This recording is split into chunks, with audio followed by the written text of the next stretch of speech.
Hello guys, welcome back to एजुगिरी। 6 सितंबर का न्यूज़पेपर एनालिसिस करेंगे। चलिए स्टार्ट करते हैं। आई होप आप हमें edugiry.com पे, एजुगिरी हेयर टेलीग्राम पर और आई एम एजुगिरी इंस्टाग्राम पर फॉलो कर रहे होंगे। तो SC pulls up CBI reserves ruling on Kejriwal bail. तो केजरीवाल को क्या बेल मिल सकती है? Arrested by ED on March 21। Now what is ED? ED की फुल फॉर्म क्या है? Enforcement directorate.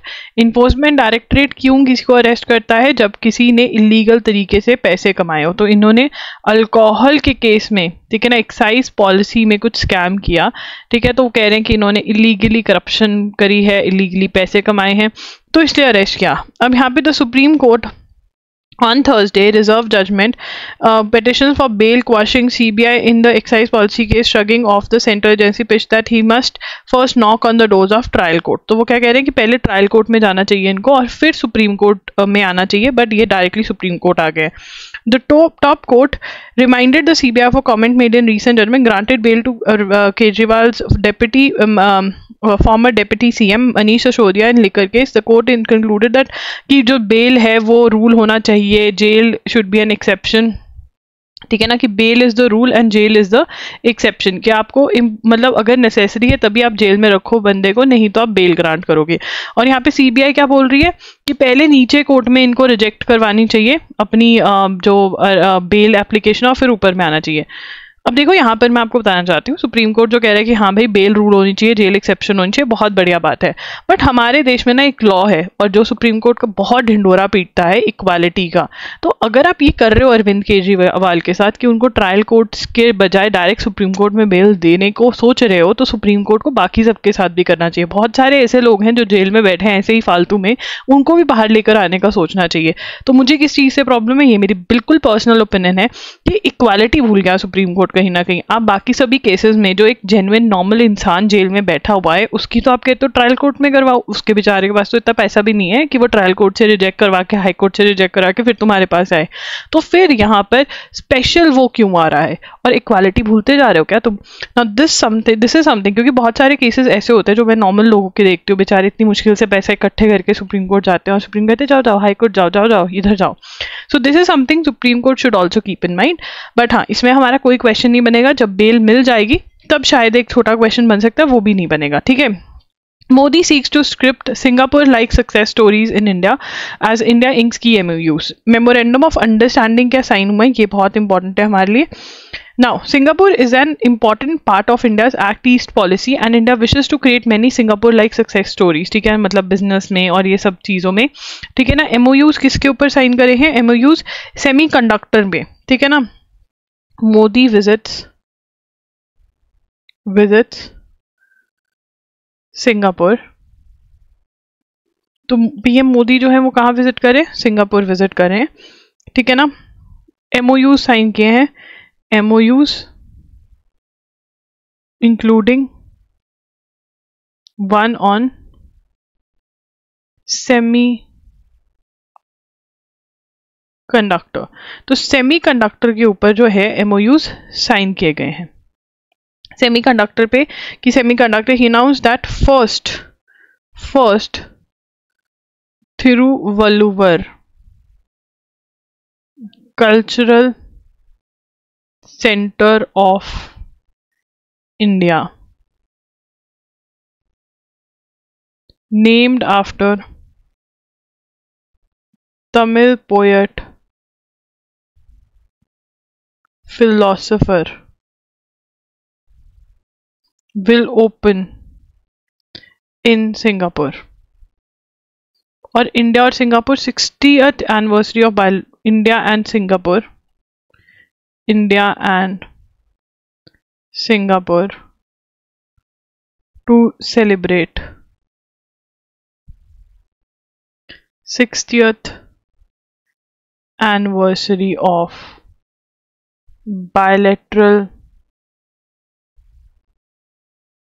ties next year. मतलब 2025 के अंदर 2025 में कौन सी कंट्री के साथ हम 60 साल के बायलैटरल टाई सेलिब्रेट करने वाले हैं? सिंगापुर। और इसी के चलते चलते में हम फर्स्ट थिरुवल्लुवर से कल्चरल सेंटर कहाँ पर खोल रहे हैं? सिंगापुर के अंदर।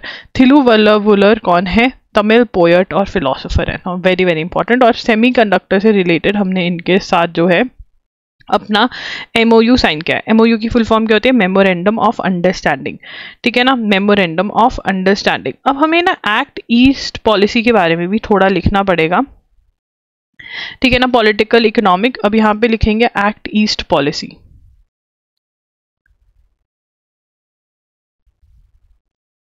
एक्ट ईस्ट पॉलिसी क्या है?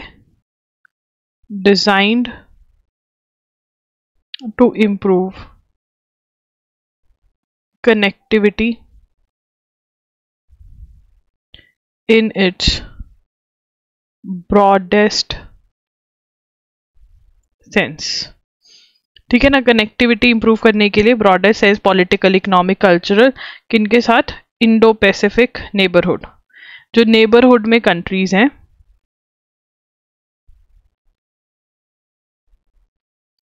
उसके साथ। उसके बाद we are for ever grateful to Singapore for the respect that you have given to Subhash Chandra Bose and Azad Hind Fauj and little India and ethnic district in Singapore, ठीक है ना। तो लिटिल इंडिया क्या है? एथनिक डिस्ट्रिक्ट है सिंगापुर के अंदर, ठीक है ना। अब यहाँ पर सुभाष चंद्र बोस एंड सिंगापुर का क्या कनेक्शन है? कोई मुझे बता सकता है? सुभाष चंद्र बोस एंड सिंगापुर का और आज़ाद हिंद फौज का क्या कनेक्शन है? तो ये लिखेंगे द गोल, मतलब हाँ, यहाँ पर 1943 में सुभाष चंद्र बोस जी ने आइडिया किया कि इंडिया को इंडिपेंडेंट कराना है, ठीक है ना। और तो सिंगापुर ने उस चीज़ में बहुत वो दिया, साथ दिया, तो इसलिए वो कह रहे हैं कि धन्यवाद, आपने हमें वो अलाउ किया, ठीक है ना। ग्रेटफुल, क्या बोल रहे हैं? Grateful to Singapore for respect given to Subhash Chandra Bose and Azad Hind फौज, ठीक है। तो इसके अंदर अब grateful to Singapore for respect given to Subhash Chandra Bose, क्योंकि वो 1943 में विजिट किया उन्होंने, इंडिया के इंडिपेंडेंस का आइडिया यहाँ पर उन्होंने कहा कि हम करेंगे। तो ये वो है, if you don't like India please don't work in India. ये किसने बोला है? हाई कोर्ट ने विकीपीडिया को, दिल्ली हाई कोर्ट ने विकीपीडिया को बोला। तो इसका पूरा का पूरा फैक्ट्स पढ़ लेते हैं। The Delhi High Court on Thursday cautioned Wikipedia for failing to comply with the court's previous order to disclose details of subscribers who edited the page of News Media ANI। तो यहाँ पर क्या है, ठीक है, defamatory information posted on Wikipedia about ANI, that is Asian News International। तो Asian news international that is ANI news जो है, उसके बारे में विकीपीडिया पे गलत चीज़ें पोस्ट करी हुई थी। तो विकीपीडिया से पूछा कि भैया बताओ किसने ये पोस्ट करी है। If you don't like India please don't work in India. अब यहाँ पर ऐसा क्यों बोला गया? क्योंकि Wikipedia refuse to disclose details of the subscribers who edited the page of ANI। जिन्होंने ANI का डेफेमेटरी वो लिखा, उनका बारे में बताने से मना कर दिया। Wikipedia saying if it does not comply with the court order it might ask the government to block Wikipedia in India. Now Delhi High Court warned that if they do not comply with court order, it might ask the government to block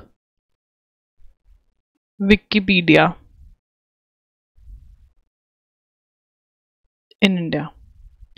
ठीक है, तो यहाँ पर अब question क्या बन सकता है, यहाँ पर क्वेश्चन बन सकता है कि कौन सी ऐसी ऑर्गेनाइजेशन थी जिसको दिल्ली हाई कोर्ट ने कहा कि भैया हम तुमको ब्लॉक करवा देंगे अगर तुम हमारी बात नहीं मानोगे, और किसके बारे में गलत पोस्ट किया, वो ये थी ANI के बारे में। ANI की फुल फॉर्म क्या है ये भी। अब उसने क्या पोस्ट किया, the court the observation came while hearing ANI's plea against Wikipedia over alleged false misleading and defamatory content on the platform। Wikipedia के प्लेटफॉर्म पे गलत इन्फॉर्मेशन डाली हुई विकिपीडिया ने ANI के बारे में had complained that certain edits on the page claimed it as propaganda tool for the present government। क्या करती है, ठीक है, रिटन propaganda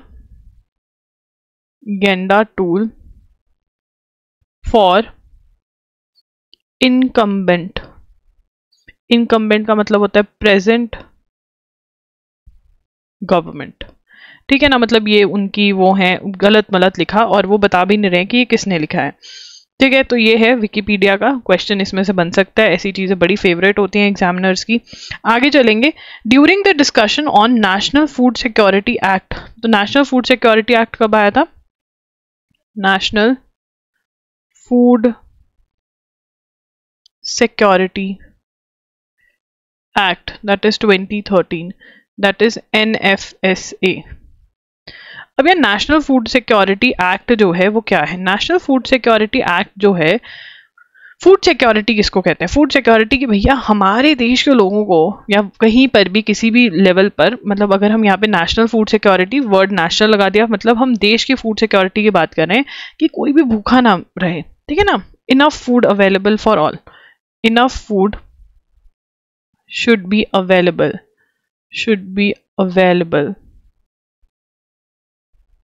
for all। ठीक है ना, सबके पास बहुत खाना अवेलेबल होना चाहिए, जितना रिक्वायर्ड है उतना हो, फूड की कमी नहीं होनी चाहिए, नो लाइक फूड की कमी नहीं होनी चाहिए, there should be no shortage of food. हाँ, इसका सही तो ये बनेगा, no shortage of food, enough food should be there. ठीक है ना, और ये गवर्नमेंट की रिस्पॉन्सिबिलिटी भी है कि भूखमरी ना हो जाए। तो ये लोग लेकर आए नेशनल फूड सिक्योरिटी एक्ट। ठीक है, बहुत ज़्यादा नर्वसनेस नहीं थी, guaranteeing food security through public distribution system. ठीक है ना, तो इसके अंदर क्या किया, guaranteeing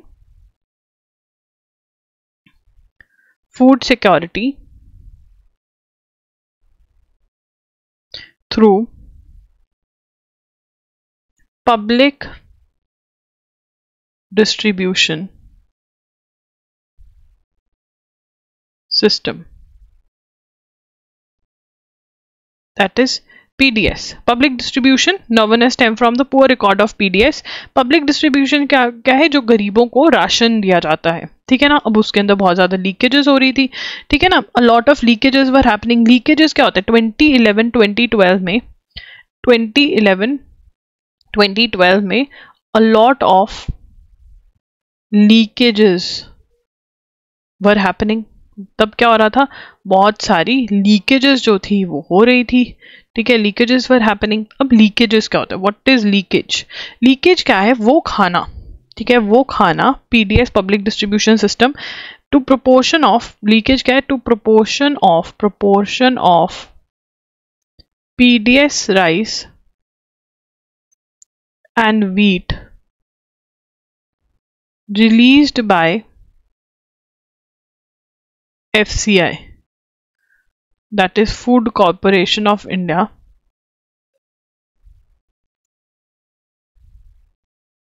that fails to reach consumers.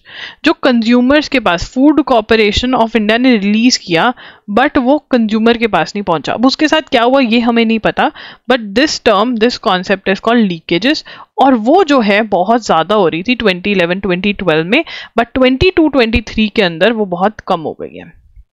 22-23 में बहुत कम हो गया। इसका मतलब करप्शन जो हो रही थी वो कम हो गई है। इसका मतलब राशन जिसके पास पहुंचना चाहिए उसके पास पहुंचने लग गया है। तो ये डिफरेंस वो बता रहे हैं 2011-2012 से लेकर 2022-23 का। ठीक है ना। तो हमें यहाँ पे क्या क्वेश्चन बन सकता है, हमारा सबसे पहला क्वेश्चन बनेगा 2013 में आया था, PDSP की फुल फॉर्म क्या होती है। लीकेजेस का कॉन्सेप्ट बहुत ही बड़ा कॉन्सेप्ट है, अगर आ भी गया तो ये लास्ट क्वेश्चन है जो पूछ सकते हैं, डिफिकल्ट टू डिफिकल्ट क्वेश्चन भी हम कवर कर रहे हैं। विद 159 मायोइस्ट कैडर्स, और हाँ कई बच्चे पूछेंगे कि आपने कल का मतलब 5 सितंबर का किया नहीं क्या न्यूज़पेपर एनालिसिस, वो लाइव सेक्शन में, एक बार लाइव सेक्शन भी चेक कर लिया करो, ठीक है। लाइव सेक्शन के अंदर एंड ऑफ द वीडियो में बता दूंगी। With 159 Maoist cadres having been killed in anti Naxalite operations. अब यार मायोइस्ट है क्या, मायोइस्ट नक्सलाइट्स, ठीक है, ये है क्या।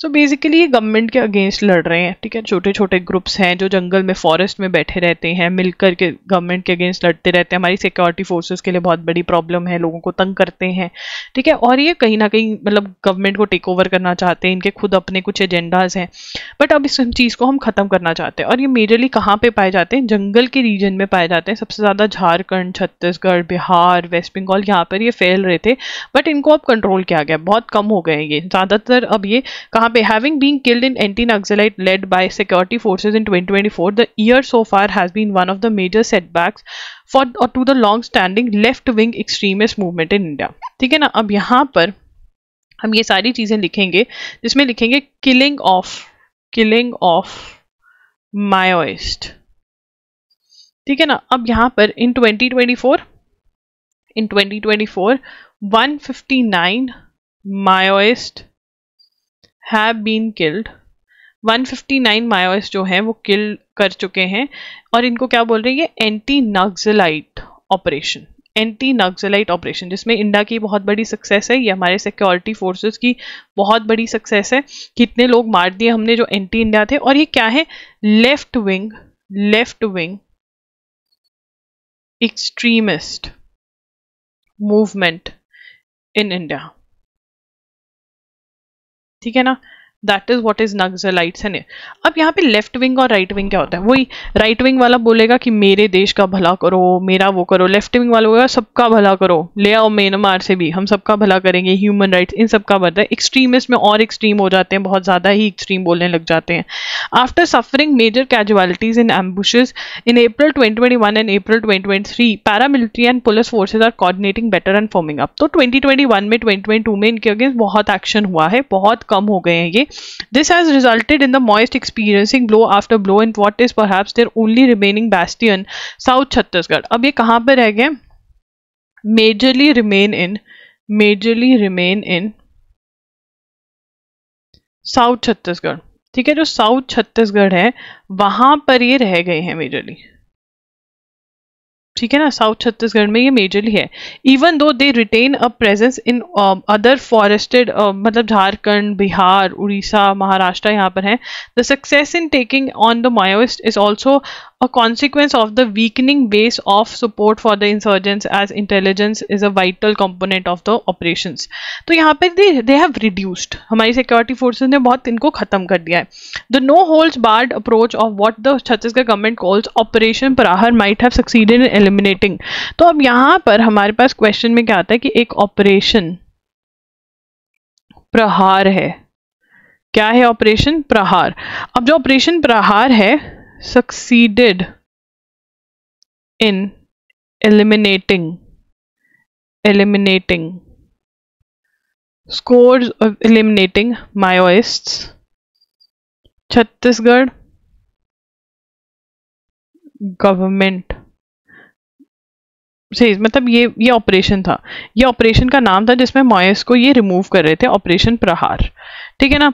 उसके बाद आगे चलेंगे, इनकम इनइक्वालिटी में क्या बोल रहा है इंटरनेशनल लेबर ऑर्गेनाइजेशन की, एआई के आने की वजह से, ऑटोमेशन के आने की वजह से जो लेबर, ह्यूमन लोग लेबर का काम करके पैसा कमा रहे थे, वो रिड्यूस होता जा रहा है। वो ये कौन बोल रहा है, International Labour Organization, World Employment and Social Outlook study सितंबर का, वो ये डिफाइन कर रहा है, has definitely link declining trends in labour income share of total income within nations to technological advancements की। वो कह रहे हैं कि ऑटोमेशन हो गई है, आर्टिफिशियल इंटेलिजेंस आ गई, जिसकी वजह से लोगों की जरूरत नहीं है, तो जो लेबर इनकम थी वो रिड्यूस हुई है। अगेन रेपिटेशन, ये हम कल कर चुके चुके हैं। The union budget 2024-25 union finance minister Nirmala Sitharaman announce the setting up of a critical mineral mission. Critical mineral mission, ठीक है ना। इन क्रिटिक, अब यहाँ पे लिखेंगे, पहले हम हेडिंग दे देंगे critical mineral mission. Critical mineral mission, ठीक है। क्रिटिकल मिनरल मिशन क्या है? In budget 2024-25 announced setting up of above mission, ठीक है। In August the Ministry of Mines organise a seminar to discuss objective. Official noted the efforts are being fast tracked in mission mode towards 3 aims, expand domestic production. अब यहाँ पे इसका M क्या है? Critical mission जो है इसका M क्या है, ये क्या करना चाहते हैं? देखो ये लिखना नहीं है बट समझना है कि हम जब क्रिटिकल मिनरल मिशन की बात करते हैं, अगर लिखना चाहते हो लिख लो बट याद करना जरूरी नहीं है, इसमें आपको क्वेश्चन नहीं आएगा। हम एम क्या कर रहे हैं? एक्सपैंड डोमेस्टिक प्रोडक्शन, मतलब हमारे घर का, हमारे इंडिया का जो मिनरल है वो हम यूज कर पाए, तो डोमेस्टिक प्रोडक्शन। रिसाइकलिंग, ठीक है ना, रिसाइकलिंग ऑफ क्रिटिकल मिनरल्स, जो बहुत इंपॉर्टेंट मिनरल्स हैं उनको दोबारा से यूज करा जा सकता है। इंसेंटिवाइज, एक्विजिशन ऑफ, इंसेंटिवाइज, अगर तुम जाकर बाहर, ठीक है, ओवरसीज एक्वायर करते हो, ओवरसीज एक्वायर करते हो, एक्विजिशन ऑफ एसेट्स मिनरल्स वाले, ठीक है ना, तो उसके तुम्हें इंसेंटिवाइज करा जाएगा। तो यहाँ पर डोमेस्टिक प्रोडक्शन, रिसाइकलिंग और ओवरसीज इन्वेस्टमेंट पे ध्यान दे रहे हैं थ्रू क्रिटिकल मिनरल मिशन, ठीक है। If you want to write it you can write it. तो ये 24-25 के बजट में अनाउंस किया गया है। उसके बाद work on these fronts is under way. The amendment, अब यहाँ पर, ठीक है, अब यहाँ पर वर्क अंडर वे है। अमेंडमेंट, अमेंडमेंट का मतलब चेंज करेगी। Amendment made to, sorry for the verb, to mines and minerals development and regulation act of 1957, 2023 में अमेंडमेंट हुई। अब हमें क्या याद रखना है कि ये जो एक्ट है 1953 का एक्ट है, 2023 में अमेंडमेंट हुई, मतलब चेंज लेकर आए इस एक्ट में। और क्या चेंज लेकर आए इसके अंदर? क्या चेंज लेकर आए इसके अंदर? Removing 6 minerals, removing 6 minerals from the atomic list, ठीक है ना। अब 6 मिनरल्स फ्रॉम एटॉमिक लिस्ट से क्या हुआ हटाने से? thus allowing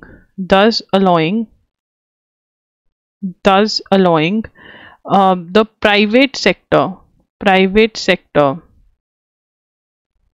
to explore these in India. तो मतलब प्राइवेट सेक्टर भी ये 6 मिनरल्स को एक्सप्लोर कर पाएगा, ठीक है। तो ये हुआ।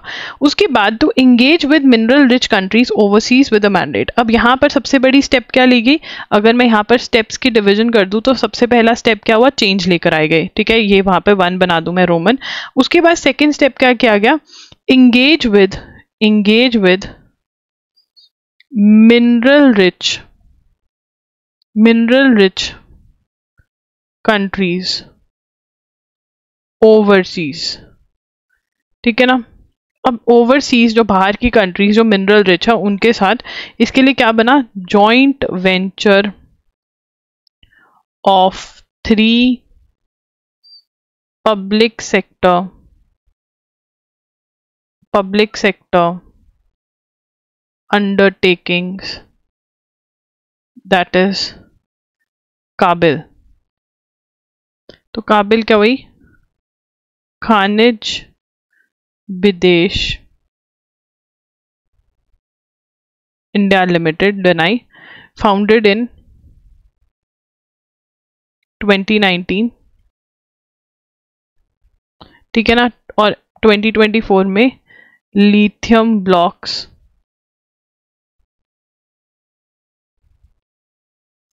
अर्जेंटीना में इन्होंने एक्सप्लोरेशन ली है।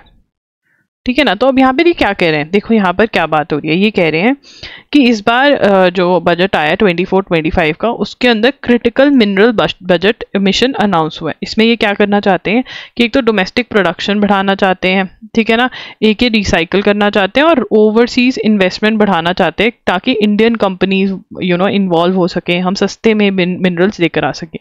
अब इसके स्टेप्स क्या लिए, ठीक है, अगर मैं शॉर्ट में याद करने की कोशिश करूँ तो सबसे पहला स्टेप इन्होंने क्या लिया है, सबसे पहला स्टेप लिया चेंजेस अमेंडमेंट करा कि 6 जो क्रिटिकल मिनरल्स हैं उनको पहले प्राइवेट कंपनीज एक्सप्लोर नहीं कर सकती थी, वो इंडिया में अलाउ किया इन्होंने। उसके लिए चेंज लेकर आए 1957 वाले एक्ट के अंदर, ठीक है। और दूसरा चेंज इन्होंने क्या किया, द वेरी सेकेंड अमेंडमेंट के बाद जो इन्होंने चेंज किया कि काबिल बनाया।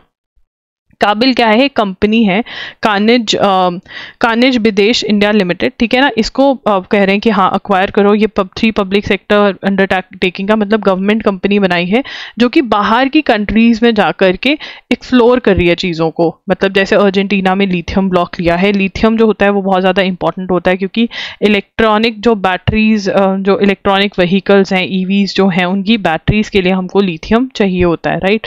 तो उसके लिए ये कर रहे हैं। ओके, इजी, आई थिंक अभी आपके दिमाग में पूरा स्ट्रक्चर बैठ गया होगा। उसके बाद for India's critical minerals mission to succeed, New Delhi will have to find ways to leverage it existing partnership with Africa. तो कंट्रीज इन अफ्रीका की बात करें, ये लिखना है तो लिख सकते हो, वैसे इतना इंपॉर्टेंट नहीं है कि अफ्रीका जो है हाउसेस 30 नहीं लिखना जरूरी है, ठीक है ना।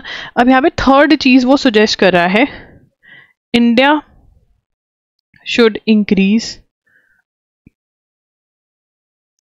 partnership with countries in Africa। क्यों? 30% of world's known critical mineral reserves, 30% of world's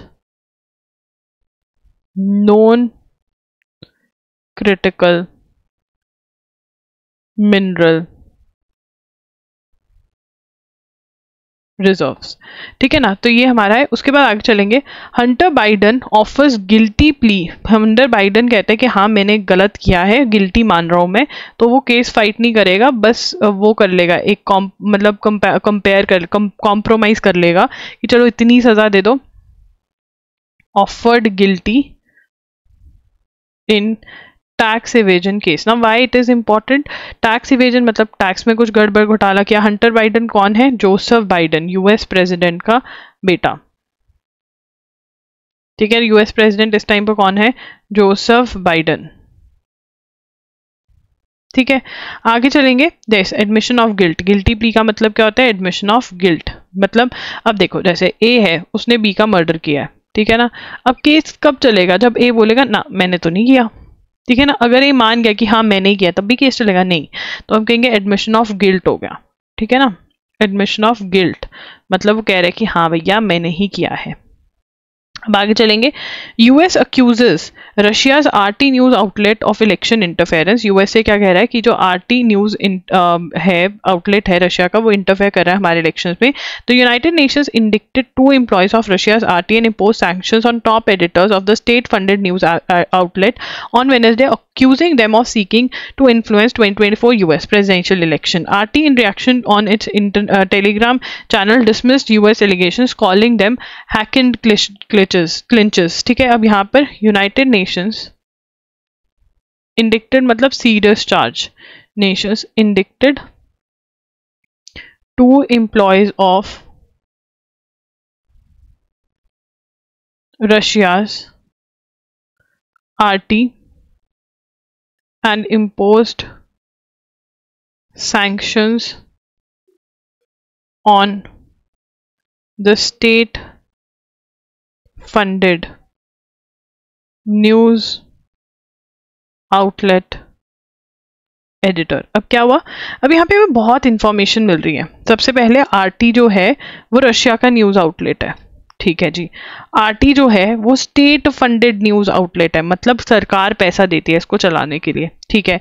United Nations ने, यूनाइटेड स्टेट्स ने इंडिक्टेड किया है, मतलब सीरियस क्राइम किया है इन्होंने, ठीक है ना। तो ये किसने किया है? तो हमें क्या याद रखना है? आरटी न्यूज, रशिया, ठीक है, यूएस ने इंडिक्ट किया है। ये 3 पॉइंट्स हम इसमें से याद रख सकते हैं।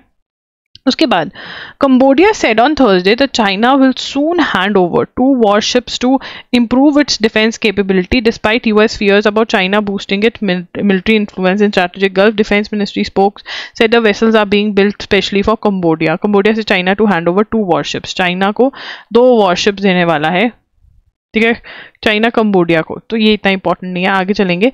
अब हम एक कॉन्सेप्ट के बारे में पढ़ने वाले हैं, that is vertical fiscal imbalance. ना what is vertical fiscal imbalance, क्या होता है? तो यहाँ पर पढ़ेंगे vertical imbalance arises due to fiscal asymmetry. Asymmetry मतलब किसी के पास ज्यादा, the state of 2 half sides और parts that are not exactly the same. ठीक है ना, 2 parts not exactly the same. ठीक है, अब इसमें क्या है, powers of vertical imbalance arises. Vertical imbalance arises due to fiscal asymmetry, मतलब कुछ भी एक साथ नहीं होता है. In powers of taxation vested with different levels of government in relation to their expenditure responsibilities. ठीक है ना, तो यहाँ पर मतलब किसी के पास टैक्स ज्यादा है, कोई टैक्स कलेक्शन ज्यादा कर रहा है, कोई टैक्स कलेक्शन कम कर रहा है. ठीक है ना, और जो ज्यादा कर रहा है उसके इतने खर्चे नहीं है, जो कम कर रहा है उसके ज्यादा है, तो स्टेट जो है वो ज्यादा एक्सपेंडिचर कर रही है. In India fiscal federalism. Now what is fiscal federalism? The term fiscal federalism को समझते हैं पहले. फेडरलिज्म का मतलब क्या होता है? फेडरलिज्म का मतलब होता है division of power. Division of power. India में पावर इज डिवाइडेड. इंडिया में पावर डिवाइडेड कैसे है? Divided between the states, central government and the local bodies. Local bodies में कौन आ जाता है? लोकल बॉडीज में पंचायत आ जाते हैं, म्युनिसिपल काउंसिल्स आ जाते हैं, म्युनिसिपल कॉर्पोरेशंस आ जाते हैं. तो पावर इज हाईली डिवाइडेड. ठीक है ना, तो यहाँ पर federalism is power is divided among all of them, right. Now what is fiscal? Fiscal is financial. तो यहाँ पर फाइनेंशियल फेडरलिज्म भी है. Now what do you mean by financial federalism? That यहाँ पर डिफाइंड है कि स्टेट्स कौन से टैक्स कलेक्ट करेगा, सेंट्रल गवर्नमेंट कौन से करेगी, लोकल बॉडीज को भी है. तो ये ऐसे there is fiscal federalism. Division of power with relate to finance. 3 level of government है इंडिया के अंदर. ठीक है, सेंट्रल गवर्नमेंट जो है वो इनकम टैक्स, पर्सनल, कॉर्पोरेट ये इकट्ठा करती है, स्टेट भी इकट्ठा करती है. बट जो स्टेट है उसके एक्सपेंसेस ज्यादा है और जो सेंटर है उसके एक्सपेंसेस इतने ज्यादा नहीं है. स्टेट्स को सेंटर से पैसा लेना पड़ता है अपना खर्चा पूरा करने के लिए. That is what is they are talking about vertical imbalance. ठीक है, the financial relationship between union government and states in India is asymmetrical. मतलब इंडियन गवर्नमेंट जो सेंट्रल गवर्नमेंट है उसके पास ज्यादा पैसा है, स्टेट के पास कम है. 15th फाइनेंस कमीशन स्टेट्स इनकर 61% of revenue expenditure but collects 38% of revenue receipts. तो यहां पर हम लिखेंगे, तो यहाँ पर हम क्या बात कर रहे हैं? We are talking about VFI, that is vertical fiscal imbalance. हम किसके बारे में बात कर रहे हैं? Vertical fiscal imbalance. हम किसके बारे में बात करें? We are talking about vertical fiscal imbalance. Vertical fiscal imbalance के बारे में we are talking about vertical fiscal imbalance. और वर्टिकल फिस्कल इम्बैलेंस में हमें क्या पता चला है? 15th फाइनेंस कमीशन ने बोला है, Commission noted states incur 61% of revenue expenditure but collect only 38% of revenue receipts. क्या है? 61% जो है वो स्टेट इनकर कर रही है, स्पेंड कर रही है, बट 38% ही स्टेट इकट्ठा कर रही है, मतलब मैक्सिमम क्या कर रही है. ठीक है ना, तो यहाँ पर इंडिया में कौन सी प्रॉब्लम है? Problem of VFI, that is vertical fiscal imbalance. That is vertical fiscal imbalance क्या है? The revenue front to maximise, की मतलब एक के पास, स्टेट के पास कम पैसा है, एक्सपेंडिचर ज्यादा है, बट सेंट्रल के पास पैसा है बट उसका कम है. तो that is vertical fiscal imbalance. Definition लिखनी है तो यहाँ से लिखते हो, due to fiscal asymmetry in powers of taxation vested and different levels of government in relation to their. तो यहाँ पे लिख लेते हैं, ये रिमूव कर देते हैं. दिखेंगे vertical imbalance arises due to fiscal asymmetry in powers of taxation vested with different levels of government in relation to their expenditure responsibility. समझ में आ रहा है? यहाँ पर एग्जाम्पल से हमें ये समझना पड़ेगा कि स्टेट गवर्नमेंट के पास कम टैक्स इकट्ठा हो रहा है बट उसका एक्सपेंडिचर ज़्यादा है, ठीक है ना.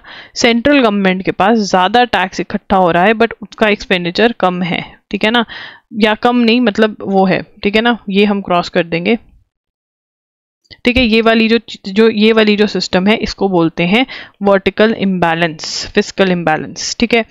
Can Kerala assess funds from loss and damage fund, ठीक है. क्या Kerala loss and damage fund से, केरला में क्या हुआ है, वायनाड के अंदर लैंडस्लाइड्स हुए. In the wake of devastating landslides that recently struck Kerala's Wayanad district, a crucial conversation has emerged around whether sub national entities can seek compensation through United Nations Framework Convention on Climate Change, ठीक है ना. Can Kerala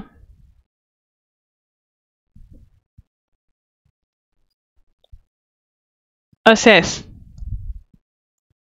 funds from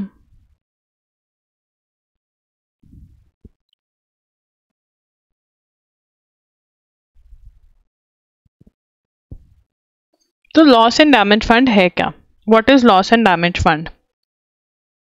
was established लिखेंगे, was established at 2022 UNFCCC. अब यार देखो यहाँ पर ना ये बहुत इंपॉर्टेंट क्वेश्चन है कि कहाँ पर ये बना, लॉस एंड डैमेज फंड बना क्यों. देखो यार अगेन वो याद आता है कि कंट्रीज 3 टाइप की हैं, एक डेवलप्ड है, एक डेवलपिंग है और एक पुअर है, ठीक है ना. अब ये डेवलपिंग ने ही सब कुछ गंद मन डाला है, पॉल्यूशन का major reason he developed countries का है. तो डेवलपिंग और पुअर कंट्री कहती है हमको पैसा चाहिए भाई, हमारे पास इतने पैसे नहीं है कि हम ये क्लाइमेट चेंज से वो कर सकें, फाइट कर सकें. तो फिर इसलिए ये लेकर आया गया है फंड, ठीक है ना. तो 2022 UNFCC है ये, तो ये 2022 में इस्टेब्लिश करा हमने, ठीक है ना. UNFCC पे हुआ, दैट इज यूनाइटेड नेशंस की एनुअल क्लाइमेट चेंज कॉन्फ्रेंस जो होती है वहां पर हुआ. तो UNFCC की फुल फॉर्म लिख लेंगे सबसे पहले, United Nations Framework Convention on Climate change. तो क्या बना वहां पर, loss and damage, that is this is LDF, loss and damage fund, ठीक है ना. वेल अब यहाँ पर उसके बाद इन इजिप्ट में ये जब कॉन्फ्रेंस हुई तब ये हुआ, ये भी इंपॉर्टेंट है, ठीक है. क्यों लेकर आए, to provide financial support to regions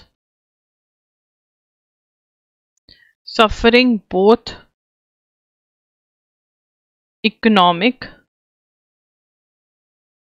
and non-economic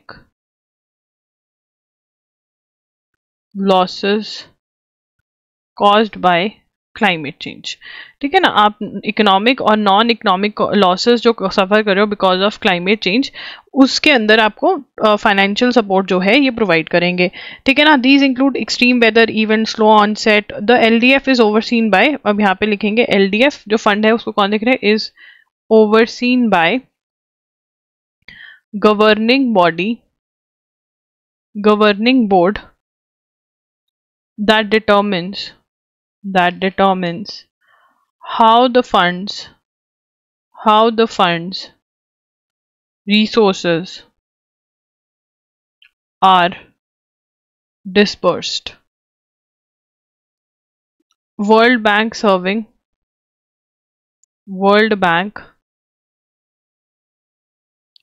as trustee, serving as interim trustee, serving as interim मतलब temporary ट्रस्टी. तो ये कौन संभाल रहा है. Now this can be a very important question.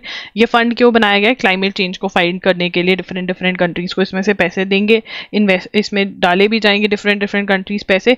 Governing board जो है जो इसको गवर्निंग बोर्ड जो है इसको देख रहा है, और वर्ल्ड बैंक इसका टेम्परेरी ट्रस्टी है.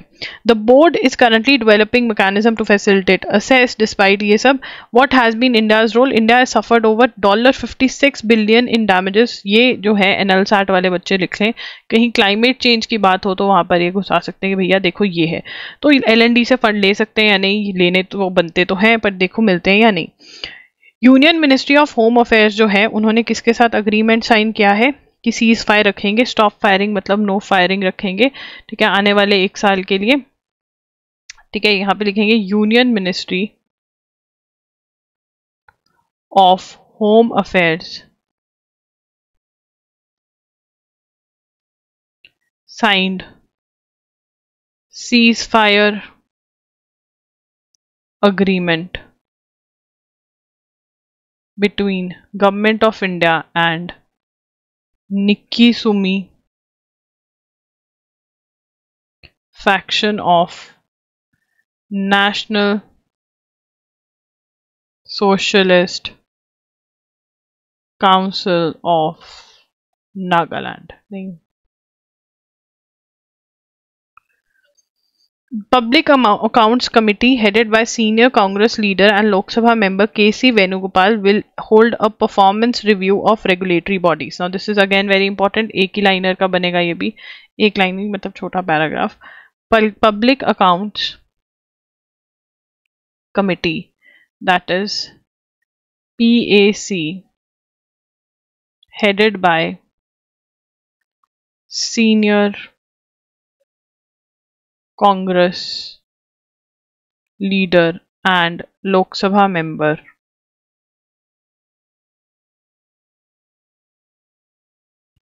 K.C. Venugopal will hold a performance review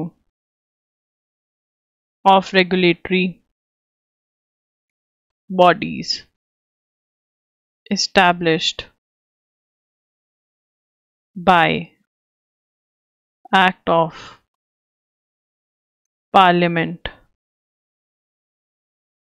such as SEBI, that is Securities and Exchange Board of India. अब यहाँ पर क्या है, देखो यार, पब्लिक अकाउंट्स कमेटी है, ठीक है, उसके अंदर सीनियर कांग्रेस के लीडर होंगे और लोकसभा मेंबर केसी वेणुगोपाल होंगे. जो पार्लियामेंट ने रेगुलेटरी बॉडीज बनाई अपने लॉ के अंदर, जैसे सिक्योरिटीज एंड एक्सचेंज बोर्ड, उनको देखेंगे, उनका ऑडिट करेंगे कैसा है, क्या कर रहे हैं, will audit fees, tariff, user charges, ये सब कुछ देखेंगे. Indian airports manage by Adani, इनको देखेंगे. Auditing the revenue and expenditure of the government. अब यहाँ पर जो PAC is responsible for auditing the revenue and expenditure of the government. वो क्या ऑडिट करते हैं, रेवेन्यू एंड की मतलब कहाँ पे खर्चा हो रहा है, कहाँ से रेवेन्यू आ रहा है, क्या जा रहा है, ये सब जो है वो करते हैं. ठीक है ना. 160 सब्जेक्ट्स फॉर डेलिब्रेशन उठाए हैं, तो ये हमें पता होना चाहिए कि ऐसा होगा. उसके बाद एमिड द रेजिंग प्रोटेस्ट्स ओवर. अब यहाँ पर कहा जा रहा है कि जो पुलिस है, मतलब IPS ऑफिसर ने मनी ऑफर किया था जब घर पर डेड बॉडी पड़ी थी, जो रेप विक्टिम है उनकी, तो उनके पेरेंट्स ने कहा कि यस ये सच है, हमें पुलिस ने पैसे ऑफर करे थे कि आप चुप कर जाइएगा, ये वो. तो वो कहते हैं कि हमें जस्टिस चाहिए, हमें पैसा नहीं चाहिए. 82 टीचर्स को प्रेसिडेंट द्रौपदी मुर्मू ने अवार्ड दिया है. President conferred national teachers award, national teachers award on 82 teachers. 82 teachers को नेशनल टीचर अवार्ड जो है वो दिया गया है. ठीक है. और कब दिया गया, सितंबर 5 पे. सितंबर 5 को क्या होता है, birth anniversary of doctor Sarvepalli Radhakrishnan. ठीक है ना, तो ये आगे चलेंगे। Close ties between agencies globally needed to tackle new age crimes. तो साइबर क्राइम हो रहे हैं ऑनलाइन, ठीक है ना। अब वो कह रहे हैं कि जो साइबर क्राइम है वो इतनी एजेंसीज आपस में मिलजुल गई हैं कि हमें भी एकजुट होना पड़ेगा कंट्रीज को। यूनियन होम सेक्रेटरी ने क्या बोला, new age crime such as cyber enabled financial fraud, online radicalisation, transnational और organise crime actors were not confined by borders. तो यहाँ पर क्या है, इंटरनेशनल लेवल पर अगर कुछ बहुत ज़्यादा हो रहा है तो वो क्राइम हो रहा है। मतलब आप इंडिया में बैठे हैं कहीं और क्राइम कर रहे हैं, इंडिया थाईलैंड में बैठे हैं इंडिया में क्राइम कर रहे हैं, तो ये चल गया। तो इसको फाइट करने के लिए हमें एक साथ आना पड़ेगा। ठीक है। Mister Mohan inaugurated 10th Interpol liaison officers conference. 10th Interpol, Interpol is international police, liaison officers, that is ILO conference. ठीक है ना, तो ILO कॉन्फ्रेंस क्या है, organised by central bureau of investigation, that is CBI। Theme क्या है इस बार की, थीम क्या है,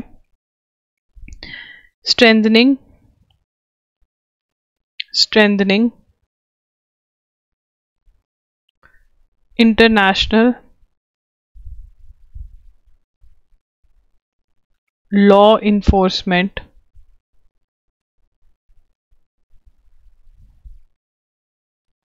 पार्टनरशिप। इसके पहले क्या आ रहा है, UN international day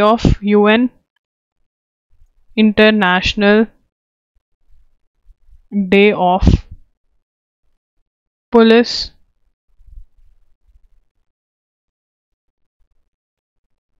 cooperation. UN international day of police cooperation जो है वो डे जो है वो आ रहा है। तो ये डे आपका होमवर्क है ढूंढ के लेकर आने की कब होता है। तो यहाँ पर इंटरनेशनल पुलिस का जो है लाइसेंस ऑफिसर्स जो है उनकी कॉन्फ्रेंस हो रही है न्यू दिल्ली के अंदर। ठीक है ना, और 10th एडिशन है। दिस इज वेरी इंपॉर्टेंट कि 10th एडिशन है। और ये कौन ऑर्गेनाइज करता है, CBI, क्योंकि इंटरपोल वैसे भी CBI का कनेक्ट में ही रहता है। तो ये CBI ऑर्गेनाइज कर रही है conference. Strengthening international law enforcement partnership इसकी थीम थी, right. The session first was attended virtually by law enforcement personnel India में, the international dispersion of crime and criminal blood prevention detection, ये सब बात करी। Elaborating on the recent initiatives for international police cooperation, he said with union home minister working in arrangement with Europol was signed by CBI in March 2024। तो मार्च 2024 में अगर हम initiatives की बात करें तो क्या करा, union home ministers approval working with union home ministries approval a working arrangement with Europol was signed by CBI in March 2024। तो ये भी इंपॉर्टेंट है कि CBI ने यूरोपोल के साथ एक वर्किंग अरेंजमेंट साइन करा यूनियन होम मिनिस्ट्री के अप्रूवल के साथ। ठीक है, उसके बाद CBI academy joined Interpol global academy network on March 2024 in August 2023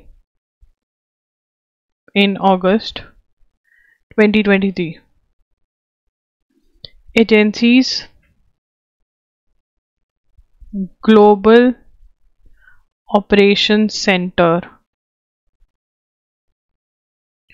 was set up इन 2022। अब देखो यार यहाँ पर ना आर्टिकल 1 आया, बता तो ये हमें इतना ही रहे थे ना कि 10th इंटरपोल ऑर्गेनाइज कर रहा है CBI दिल्ली के अंदर, ये थीम है। क्वेश्चन यहाँ से भी निकल के आ सकता है, बट नेक्स्ट स्टेप क्वेश्चन भी आ गए जहाँ पर 2024 की न्यूज़ भी रेलेवेंट कर दी इन्होंने सितंबर के अंदर, ठीक है ना। मतलब जो आने वाले पेपर हैं जून तक, वहाँ पे ये वाली न्यूज़ रेलेवेंट हो गई कि भाई यूनियन मिनिस्ट्री के अप्रूवल से यूरोपोल के साथ CBI ने वर्किंग अरेंजमेंट साइन किया है। 2023 की न्यूज़ भी रेलेवेंट कर गए कि Interpol global academy network join कर लिया CBI ने, और उस एजेंसी का ग्लोबल ऑपरेशन सेंटर जो है 2022 में सेटअप हुआ। तभी जब आप कई बार PYQ देखते हो, ठीक है, PYQ 2024 का होता है, आप कहते हो यार 2022 की न्यूज़ क्यों है, 2023 की न्यूज़ क्यों है। समझ में आ गया कि 2025 की न्यूज़ के अंदर या 2024 के एंड में जो पेपर होंगे उसके अंदर आपको 23 की न्यूज़ यहाँ पर दिख गई ना, ये ईयर्स, तो ऐसा आता है, ठीक है। अब यहाँ से पूरे में से क्वेश्चन आ सकता है, एंड मेरा एक्सपीरियंस ये कहता है कि जो द हिंदू का ये लास्ट पैरा होता है, दिस इज़ वेरी इंपॉर्टेंट, यहाँ से एग्जामिनर बहुत क्वेश्चन निकालता है। तो इस हिसाब से जो ये वाला पॉइंट है, दिस इज़ वेरी इंपॉर्टेंट, ठीक है ना। एग्जामिनर देखता है कि तुमने एंड तक पढ़ा या ऊपर ऊपर से पढ़ के भाग गए, क्योंकि जिसने वन लाइनर पढ़ा होगा वो सिर्फ यहाँ तक पढ़ के जाएगा कि 10th इंटरपोल हुआ है दिल्ली में, ये सारा मिस हो जाएगा, पर तुम्हारा फायदा हो जाएगा क्योंकि मेहनत मेहनत बच्चों मेहनत, ठीक है। Chinese leader Xi Jinping on Thursday pledged over $50 billion in financing for Africa over the next 3 years, promising to deepen cooperation in infrastructure and trade with continent as he addressed Beijing's biggest summit since the pandemic. Beijing क्यों बोलते हैं? China की capital है तो China को refer करने के लिए बीजिंग भी बोल देते हैं, राइट, कोई दिक्कत नहीं, यहाँ पर बोल सकते हैं। तो यहाँ पर China pledged over $50 billion in financing for Africa over next 3 years. तो अफ्रीका जो है, चाइना कहाँ पर इन्वेस्ट कर रहा है?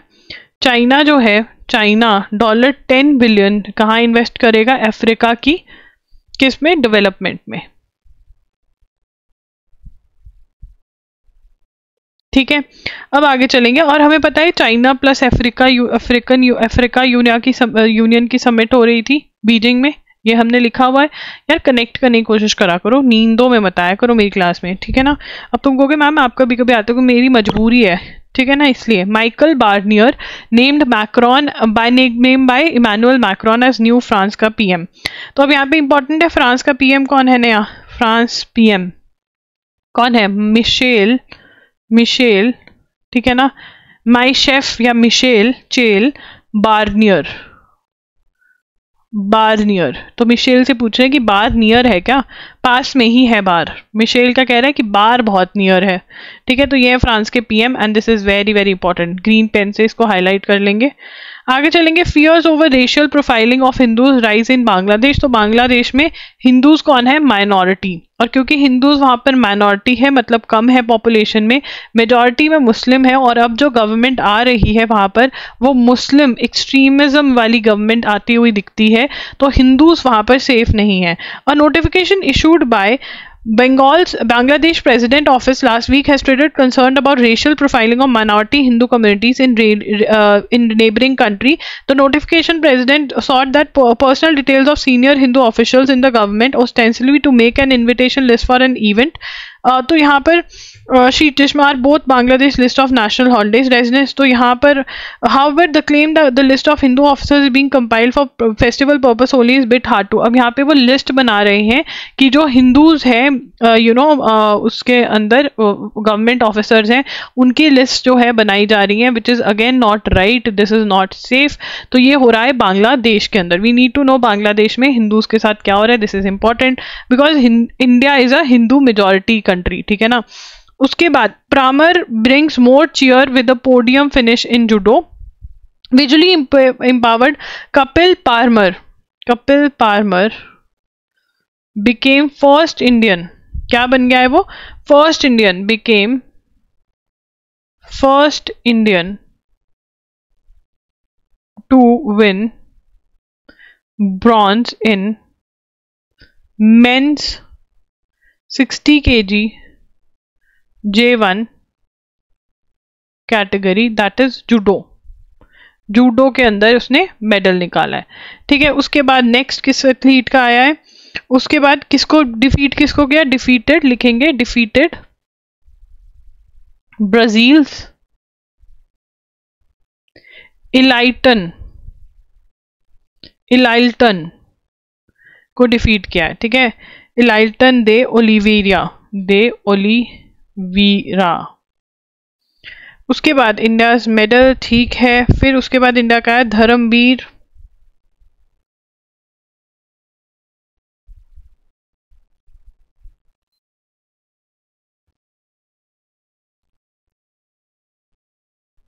प्रणव सूरमा का वहीं पे सिल्वर आया, किसमें, mains F51 event, javelin throw का है ये, थ्रोअर्स का है, एक बार चेक कर लेना कौन सा इवेंट है ये, ठीक है। उसके बाद एक और मेडल आया हरविंदर सिंह, पर इनका रहेगा, हरविंदर सिंह का गोल्ड हम लिख चुके हैं आर्चरी में। आगे चलेंगे।